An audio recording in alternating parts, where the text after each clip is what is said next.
the loyalty of his descendants to the idea that, you know... I guess there are now enough of them to defend him. So. Well, I mean, if you think about the Egyptians and their history of tomb looting and, you know, sort of blowing the pharaoh's cover and all the rest of it, it's really amazing that you could imagine this guy with all the riches he must have been buried with, still out there, still hidden. Yeah. It's amazing. Well, at least now we know what his DNA is, so if they do find it, they'll know if they found him. But there have been, as I say, several books about it, and I have regarded them all with great interest. I think Connie Golden wrote the most recent one, either he or his brother. And then there were some nonfiction and fictional versions a while back, which I think he's going to be, I mean, that whole empire is going to, there's a British crime writer named Michael Walters, I believe, who started a crime series. It's set in modern Mongolia with a Mongolian detective and all. So you can see, yeah, it's all sort of coming on. Well, anyway, let's move to Dizzy City. Tell me, I already know the answer, but it's so much fun. Tell me what inspired you to write Dizzy City. Wow, I wonder what answer you know. Why did I write Dizzy City? Well, it sort of was bringing together several of my favorite subjects in the world. One, I've always been sort of obsessed by the First World War, which plays a primary, if slightly to the side role, because this is a book really about America during the First World War. Secondly, I love con novels, films. I'm sort of always fascinated by what people come up with on that level, and this was a great chance for me to mold everything together and come up with a new angle. Well, what were you thinking of? I thought I was referring to the email which you said I introduced you to Charles Todd, which had inspired you to some degree to this. Well, that was absolutely true.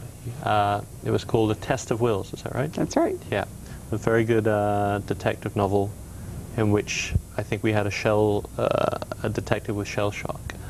And that also definitely opened the cap of thinking of how you could use that to effect, and what effect to your usual ways of thinking the post-traumatic stress disorder would have. I mean, we're all used to reading detective fiction, or in this case, con novels, where you know the way somebody's going to think because you presume they're going to still be thinking the same way that they start thinking on page 1.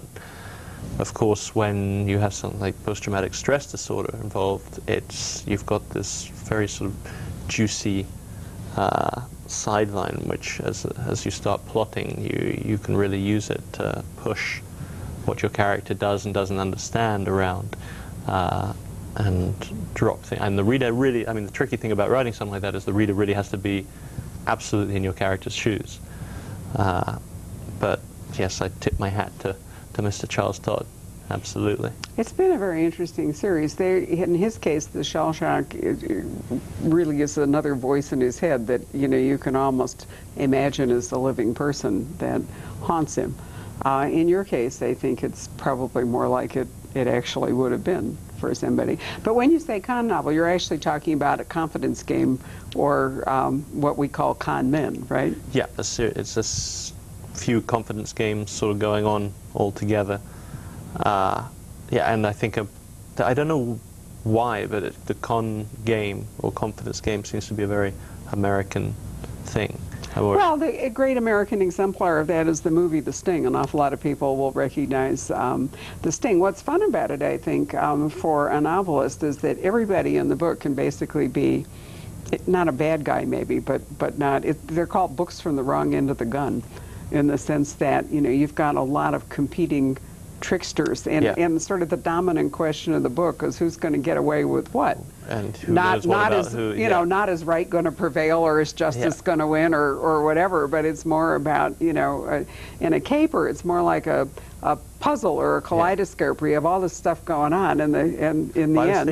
I was thinking it's actually very, very similar to the very first con game of all time, of course, which was the shell game or 3-card Monty, where, you know, you think your P is under, you know, over there, and you're following it around, and of course, so you've got your eye on one character, and you're sure that he's going to be the man, and then maybe it's not him, maybe it's under that shell in the middle, and, you know, it's a very similar process when you're plotting a book like that, you want to keep the reader on their toes. You know, I mean, that's the fun of it. You have to be entertained during a con novel. But you also really have to sort of fix on one of these confidence guys as the one to root for, don't you? At different times. Oh, right? Yeah. No, I think in the end, hopefully my central character, the deserter, hopefully A, you forgive him for deserting, and B, sort of stick with him more or less through the end, despite sort of... That's another interesting feature of the novel, because in fact he is absent without leave, only he's gone past the, 30-day grace period, and now he's actually a deserter from the British Army. He walks away from a hospital or something, doesn't he? He's shot and it's a medical deal, and then he just decides, I'm not going back. Yeah, well, I think the British had a terrible time at the start of the First World War, where we were used to fighting wars with professional armies, and of course our professional army is decimated pretty quickly, and we need to fill the holes, and we start this recruitment drive through Lord Kitchener, and it's a brilliant idea in that it's very simple. It's called the creation of PALS battalions, and the idea is that you join with your pals. You take your friends from your soccer team, you take your friends from your pub, take your friends from your local factory, and you all go down to the recruiting office and you sign up and you're allowed to stay together. They send you down to Aldershot in the south of England and you do all your training together. They send you down to the southern coast and you get shipped over to France together. You go to the reserve lines together. You're billeted together. But they forgot, you go over the top together. Right. So what happens is that this thing that we're calling a world war is actually incredibly local in its effects back in England. There's one famous example in England of a town called Accrington, which in the first couple of years of the war, it's only a town of 10, 12,000 people, had very, very low casualty rates, just a few professional soldiers.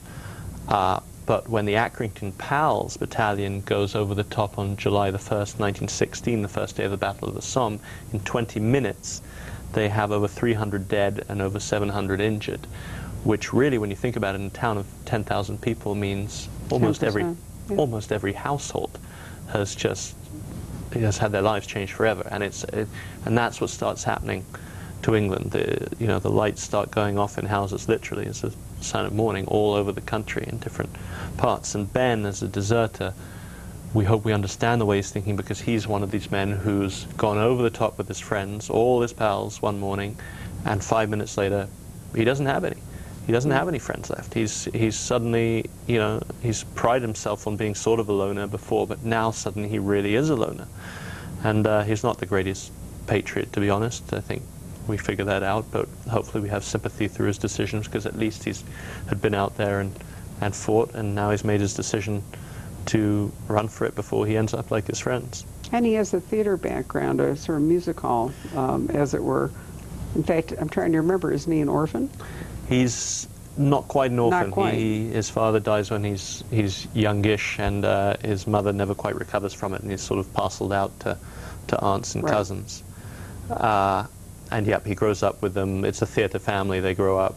So he grows up with not the wrong sort of men, but men who, will play a lot of cards, teach him piano, just sort of on that sort of borderline of respectable society, or not quite so respectable. But he also gains some skills that if he winds up in New York, because he stows away on a ship, we're not giving anything away to say that, he stows away and he winds up in New York, and there he is. And in his theater background gives him some survival skills. Yeah, he is before, we know from very early pages of the book, not giving anything away, that he is a sort of low-level con artist already. He knows how to, make £30 in a night by basically lying through his teeth, in a very charming manner. And of course, this is what happens to him when he reaches New York. Is he thinks of himself as a man who's been through a lot and knows his way around the city, but and again, hopefully not giving too much away, he gets picked up by a gang of guys who are operating at a much higher level than he is. Well, it's the classic sort of thing of the gull getting gulled, or the con getting conned.